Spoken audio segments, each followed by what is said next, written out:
নমস্কার বন্ধুরা, আজকে আমার রেসিপি পুরুল ঘন্ট। তোমরা অনেকেই এমন আছো যারা পুরুলটাকে পছন্দ করো না, আবার অনেকেই আছো খুব ভালোবাসো। আমি কেমন করে বানাচ্ছি রেসিপিটা দেখো প্লিজ। কড়ার মধ্যে 4 চামচ সাদা তেল দিলাম, আর 1 চামচের মতন 5 ফোড়ন, 2টো তেজপাতা, 2টো শুকনো লঙ্কা দিয়ে একটু ভেজে নিচ্ছি। আলু আর পুরুল একটু বড় সাইজ করেই কেটেছি। আলুগুলো তেলের মধ্যে দিয়ে দিচ্ছি, এবারে পুরুলগুলোকেও তুলে দেব।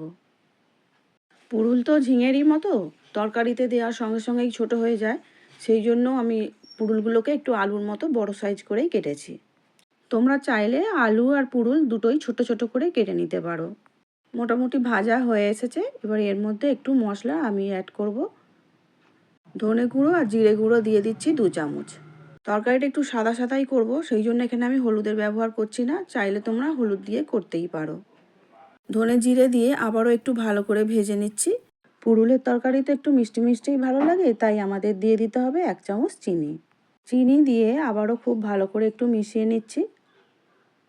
যেহেতু তরকারিটা সাদা সাদা করার ইচ্ছা, সেই জন্য লঙ্কা গুঁড়ো তো দিলাম না, আর দিয়ে দিচ্ছি পরিমাণ মতো কাঁচা লঙ্কা। কাঁচা লঙ্কাটা একটু ঝাল বিশেষেই দেবে, কেমন ঝাল খেতে ভালোবাসো। 1 মুঠো গোবিন্দভোগ চাল ধুয়ে রেখেছিলাম, সেই চালটাও দিয়ে দিলাম। আবারও খুব ভালো করে সব একসঙ্গে মিশিয়ে নিচ্ছি। এবারে দিয়ে দিচ্ছি পরিমাণ মতো নুন। চাল সবজির সঙ্গে খুব ভালো করে মিশিয়ে নিয়ে একটু ভেজে নিলাম। এবারে দিয়ে দিচ্ছি 1 বাটি দুধ। যে বাটি মেপে দুধ দিয়েছি, সেই বাটির মাপ করেই আমি আবার 1 বাটি জল দিয়ে দিলাম। খুব ভালো করে আবারও একটু মিশিয়ে নিচ্ছি, নিয়ে এবারে ঢাকা দিয়ে রান্নাটা আমি করে নেব 10 মিনিটের জন্য। 10 মিনিট পর ফিরে এলাম। এবারে দিয়ে দেবো একটু গুঁড়ো গরম মশলা। গরম মশলা দেওয়ার পরে খুব ভালো করে সব কিছু একসঙ্গে মিশিয়ে নিচ্ছি, আর সব শেষে দিয়ে দেব 2 চামচের মতো ঘি। ঘি দেওয়ার পরে আবারও একটু খুব ভালো করে খুন্তির সাহায্যে সমস্ত সবজির সঙ্গে ঘিটাকে মিশিয়ে নিলাম। এবার একটু দেখে নেব চালটা আর কতটা বাকি আছে। সবজি আমাদের খুব ভালো করে সিদ্ধ হয়ে গেছে, আর চাল পুরোটাই সিদ্ধ হয়ে এসেছে। যেটুকুনি বাকি আছে গ্যাসটা অফ করে রেখে দেব। এবারে ঝোলটা পুরোটাই টেনে নেবে। 10 মিনিট পর ফিরে এলাম।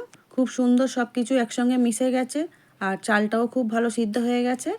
রেডি হয়ে গেল আমাদের পুরুলের ঘন্ট। আমি একটা সার্ভিং প্লেটের মধ্যে তুলে নিচ্ছি। আমার রান্না ভালো লাগলে লাইক, শেয়ার, সাবস্ক্রাইব করার অনুরোধ রইল। দেখা হচ্ছে পরের ভিডিও নিয়ে। খুব ভালো থেকো, সুস্থ থেকো। পুরো ভিডিওটা দেখার জন্য অসংখ্য ধন্যবাদ।